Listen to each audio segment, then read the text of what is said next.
ব্রয়লারের মুরগি সপ্তাহে একদিনও খাওয়া হয় এরকম কারা কারা? ব্রয়লার মুরগির মধ্যে আছে না, ওকে মোটা তাজা করার জন্য ক্যাডমিয়াম, লেড, সবচেয়ে খারাপ খারাপ যে উপাদান যেগুলো হচ্ছে শরীরের মধ্যে গেলে রক্তের নালীগুলো আছে না, এগুলোকে আস্তে আস্তে আস্তে আস্তে ব্লক করে ফেলে। রক্তের নালীগুলোর মধ্যে রক্তের পরিবহন ব্যবস্থাটা ধ্বংস করে। ওগুলো শরীরের রক্তের মধ্যে মিশে হচ্ছে বিষ, পয়জনের মতো জিনিস তৈরি করে। এখন ওইটাকে আপনি কিভাবে পরিষ্কার করবেন? পরিষ্কার করার জন্য সার্ফ এক্সেল দিয়া, সাবান দেওয়া হবে না। ওইটার জন্য আলাদা মেডিসিন। সেটার নাম কি? সেটার নাম হচ্ছে অক্সিটোসিন। কি নাম? আপনি যে এই যে আজে বাজে খাবার খেয়ে যে রক্তের নালী ধ্বংস করে ফেলছেন, রক্তের নালী যে জ্যাম করে ফেলছেন, এই রক্তের নালীকে পরিষ্কার করার জন্য আপনার অক্সিটোসিন লাগবে। অক্সিটোসিন কি মার্কেটে যা 100 টাকা 500 টাকা দিয়ে কিনে পাবেন? কোথায় আছে জানেন? এই যে আপনার পছন্দের মানে ভাই বোন, আব্বা আম্মা, তাদের সাথে দেখা হইলে এই যে হাসলাম, একটু মোবাইলে কথা বললাম, তখন অক্সিটোসিন ক্ষরণ হয়। তখন কি ক্ষরণ হয়? আচ্ছা, আপনারা এখানে যারা যারা আছেন, ছোট বাচ্চাকে দেখলে, ছোট বাচ্চা যারই ছোট বাচ্চা হোক, সেটা ছোট ভাই বোন যার হোক, বা যে কোনো ছোট বাচ্চাকে দেখলে মনটা খুশি হয় কার কার? হাত উঁচু করেন তো। 100-তে 100 আমি এটা পড়ি যে কি ব্যাপার, ছোট বাচ্চার কি এমন অসাধারণত্ব আছে? ছোট বাচ্চার ব্রেইনের মধ্যে কোনো শয়তানি আছে? ওকে চিন্তা করতেছে কেমনে আর পকেট থেকে 20 টাকা বের করে খাবে? ওর চিন্তার মধ্যে আছে? নাই। ওর চিন্তা কি? সবসময় পজিটিভ। ও যেটা মনে সেটাই মুখে, যা আছে তাই বলতেছে। ছোট বাচ্চাদের সাথে যখন আপনি একটু কথাবার্তা বলবেন, তখন একটা হচ্ছে ওয়াইফাই এর মতো, ওয়াইফাই চিনেন তো? তখন একটা ওয়াইফাই এর মতো একটা ইলেকট্রোম্যাগনেটিক এরিয়া তৈরি হয়। যে ভাই এটা আবার কি? হ্যাঁ, এটা হচ্ছে ওয়াইফাই এর মতো সহজ করে বলি, এই জায়গায় যদি একটা ওয়াইফাই এর কোড দেই, আর ওই কোডটা যারা যারা ব্যবহার করবে ওয়াইফাই চালাইতে পারবে না। এরকম ছোট বাচ্চার সাথে যখন আপনি একই এরিয়ায় থাকবেন, তখন ওই এরিয়ার মধ্যে অক্সিটোসিনের একটা নেটওয়ার্ক তৈরি হয়ে যায়, অক্সিটোসিন। এই জন্য ছোট বাচ্চার সাথে যখনই আপনি একটু হেসে কথা বললেন, তার সাথে একটু হচ্ছে যে এমনিতে খেলাধুলা করতেছেন, মজা করতেছেন, তখন আপনার রক্তের যে নালীগুলো আছে এগুলো পরিষ্কার হবে। রক্তের নালীগুলো তখন সার্ফ এক্সেল আর ডিটারজেন্ট দিয়ে পরিষ্কার হবে না। তখন রক্তের নালীগুলো কিভাবে পরিষ্কার হবে? এই যে কথা বললেন, ছোট শিশুর সাথে একসাথে থাকলেন, তখন রক্তের নালীগুলো পরিষ্কার হয়ে গেল। আচ্ছা, জয়েন্ট ফ্যামিলি, দাদা দাদি, নানা নানি, এনাদের সাথে যদি ছোট্ট নাতি নাতনিকে আমরা দেই, তাহলে বলেন তো, দাদা দাদি, নানা নানি, তাদের সাথে যদি নাতি নাতনি থাকে, তাহলে নাতি নাতনি এবং দাদা দাদি, নানা নানি, এটার একটা অক্সিটোসিনের একটা ওয়াইফাই নেটওয়ার্ক তৈরি হবে না? এতে করে দাদা দাদি, নানা নানি, তাদের রক্তের নালী কি পরিষ্কার হবে নাকি অপরিষ্কার? কথা কেন না কেন? পরিষ্কার। পরিষ্কার হলে তাদের হার্টের রোগ কি বেশি হবে না কম হবে? তাহলে বেশি দিন বাঁচবে না কম দিন? তাহলে আমরা যে সবসময় আমি জয়েন্ট ফ্যামিলির কথা বলি, যে সবাই মিলে একসাথে, সবাই মিলে একসাথে মানেটা কি? সবাই মিলে একসাথে থাকলে লাভটা কি সেটা একটু বলি। বেহেশতের মধ্যে খাবার দাবার সহ সবাই বসে আছে, কিন্তু হাত বাঁকা করার বুদ্ধি নেই। এই যে খাচ্ছে না সবাই হাত বাঁকা করে, তো ওইখানে হাত বাঁকা করার বুদ্ধি নেই, হাত এরকম সোজা, মানে বাঁকা করতে পারবে না। আর দোজকের মধ্যে ওইখানেও খাবার দাবার রেখে দিয়েছে, আছে, কিন্তু ওইখানেও হাত বাঁকা করতে পারবে না। তা যারা বেহেশতের মধ্যে থাকবে, এটা বোঝার জন্য, আসলে বেহেশত কেমন সেটা তো অন্যরকম, জাস্ট একটা ঘটনা বুঝাচ্ছি। তা যারা হচ্ছে যে দেখা গেছে যে এই বেহেশতে যাবে, তারা কি মানসিকতা কি ভালো না খারাপ? ভালো। ভালো মানুষটা কি অন্যকে হেল্প করবো কি হেল্প করবো না? আচ্ছা, আমার হাত এরকম বাঁকা করতে পারতেছি না, ওরও হাত বাঁকা করতে পারতেছে না, আমি তো নিজে খাইতে পারবো না, কিন্তু আমি যদি চাই, আমার যদি মনটা উদার হয়, আমি আমার খাবারটা ওর মুখে দিতে পারবো না? ওর খাবারটা আমার মুখে দিতে পারবে না? সবাই খাইতে পারবো না? আর ওই দোজকের মধ্যে যেই মেন্টালিটির লোকজন গেছে, এগুলো কি হেল্পফুল মেন্টালিটি নাকি গ্যাঞ্জামবাজ? হাত বাঁকা করতেছে না, খালি মাইর শুরু করে দিছে। তাইলে মারামারি করে খাবার দাবার সব ধ্বংস, লাস্টে করছে যে কি হইলো, কয় যে আমাদের হাত বাঁকা ছিল এই জন্য। আসলে হাত বাঁকা সমস্যা নাকি মেন্টালিটির সমস্যা? মেন্টালিটির সমস্যা। কিসের সমস্যা? আচ্ছা, যে জায়গায় আমি ছিলাম, তাইলে এই যে পয়সা টর্চ করলেন, টর্চ করে আব্বা আম্মার সাথে কথা নাইলে হাঁটলেন। অনেকে বলতেছে যে না, আমি আব্বা আম্মার সাথে কথা বলার সুযোগ নাই। অনেকের আছে না আব্বা আম্মা নাই, কি করবে? বুদ্ধি আছে। আপনার হাতে আল্লাহ অসাধারণ একটা সুযোগ দিয়েছে, কি জানেন? আল্লাহর সাথে আপনি কথা কইতে পারেন।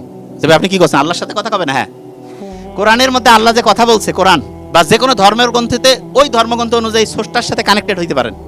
আপনি যখনই স্রষ্টার সাথে কানেক্টেড হবেন, আচ্ছা দেখেন তো, আপনি চিন্তা করেন তো, বাংলাদেশের প্রেক্ষাপটে যখন যেই পার্টি ক্ষমতায় থাক, হেড অফিসের সাথে যদি কারো কানেকশন থাকে, ওর মাস্তানিটা দেখছেন, ওর শক্তিটা হয় না যে ভাই ওর সাথে হচ্ছে সেন্টারের কানেকশন আছে, ও কিন্তু কিছু কোয়া যাবে না, গ্যান্দাম লাগিয়ে দিবে, এরকম হয় না? তাইলে কারো যদি আল্লাহর সাথে কানেকশন থাকে, তাহলে তার শক্তিটা কি বেশি হবে না কম হবে? শক্তি কি হবে? বেশি হবে। তাহলে আল্লাহর সাথে কানেকশন করার জন্য খুব সহজ বুদ্ধি, কিছু না, আপনি আপনার কোরআন পড়েন, হাদিস পড়েন, নামাজ পড়েন, আল্লাহর সাথে কানেক্টেড হয়ে যান। এবার দেখেন একটা জিনিস বলি, এই যে ব্রেইনের মধ্যে যে সেলগুলো আছে, যে কোষগুলো আছে, কোষগুলো, এই কোষগুলো মোবাইলের যে, এই যে মোবাইল আছে না, যখন আমি সব সময় মোবাইলের দিকে তাকায় থাকি, তখন রাতের ঘুমটা যখন আমার নষ্ট হয়ে যায়, তখন একটা ব্রেইনের কোষের সাথে আরেকটা ব্রেইনের যে নেটওয়ার্কটা আছে, এই নেটওয়ার্কটা দুর্বল হয়ে যায়। এইখানে যারা যারা আছেন, মনে হইতো যে 9-10-এ পড়াশোনা ভালো ছিল, এখন পড়া অতটা ভালো মনে থাকে না, পড়লেও খেয়াল রাখার শক্তিটা কমে গেছে, এরকম কারা কারা হাত উঁচু করেন তো। আচ্ছা ঠিক আছে, নামান, কোনো সমস্যা নাই, ট্রিটমেন্ট আছে। যে এরকম খেয়াল থাকে না, না? আচ্ছা শুনেন, আপনারা কি জানেন মাথার মধ্যে এক রকমের পানি আছে, পানি, মাথা যে আছে না, মাথার মধ্যে এক রকমের পানি আছে, এই পানিটাকে বলে সিএসএফ। কি নাম বলে? সিএসএফ। শুনেন, আপনার মাথার মধ্যে যে ব্রেইনটা আছে না, এইটার ওজন প্রায় 1.5 কেজি, 1.5 কেজি। কিন্তু 1.5 কেজি ওজনের মাথা মনে হয় কি? মাথার মধ্যে যে আল্লাহ পানি রাখছে না, ওই পানিতে ব্রেইনটা ডুবন্ত ভাসন্ত অবস্থায় থাকার কারণে সাঁতার কাটলে ওজনটা হালকা হয় না, আর্কিমিডিসের সূত্র, তখন মাত্র ব্রেইনটা 50 গ্রাম হয়। কত গ্রাম? 50 গ্রাম। ব্রেইনটা যেই পানির মধ্যে থাকে, সেই পানির, ব্রেইনটা যেই পানিতে ডুবে থাকে, সেই পানির সবচেয়ে পছন্দের খাবার, 1 নম্বর পছন্দ হচ্ছে মধু। কি খাবার? মধু। মধু নিয়ে যে আল্লাহ সূরা বানিয়েছে, এমনি বানায় নেই। মধু যদি কেউ রেগুলার পান করে, তাহলে মাথার মধ্যে ব্রেইনটা যেই পানিতে ভাসতেছে, ডুবতেছে, ওই পানিটা সবচেয়ে বেশি স্বাস্থ্যকর থাকে। তাহলে ব্রেইনের পানির জন্য সবচেয়ে স্বাস্থ্যকর 1 নম্বর খাবার কোনটা? মধু। আরেকটা খাবারের কথা প্রথম বলে দিয়েছি, ঘুম।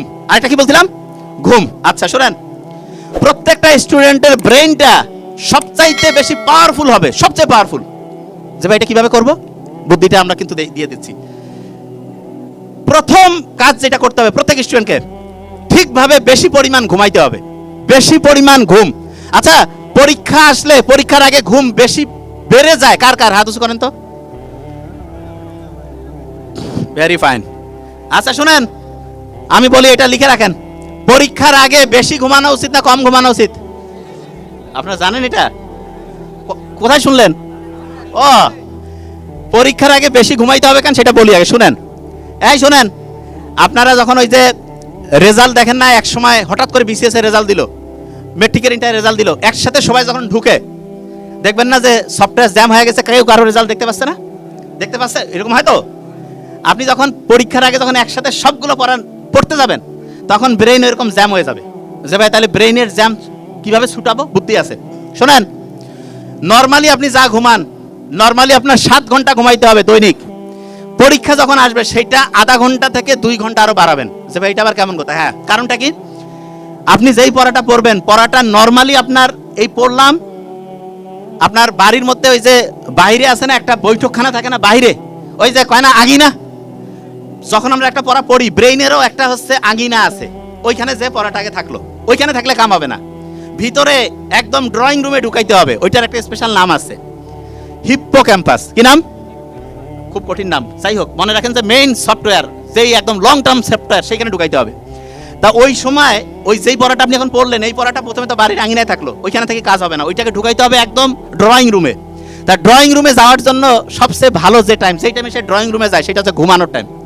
আপনি পরীক্ষার আগে বেশি পরিমাণ পড়া পড়েন না, তাহলে বেশি পরিমাণ পড়াকে আপনার পাস করে দিতে হবে না?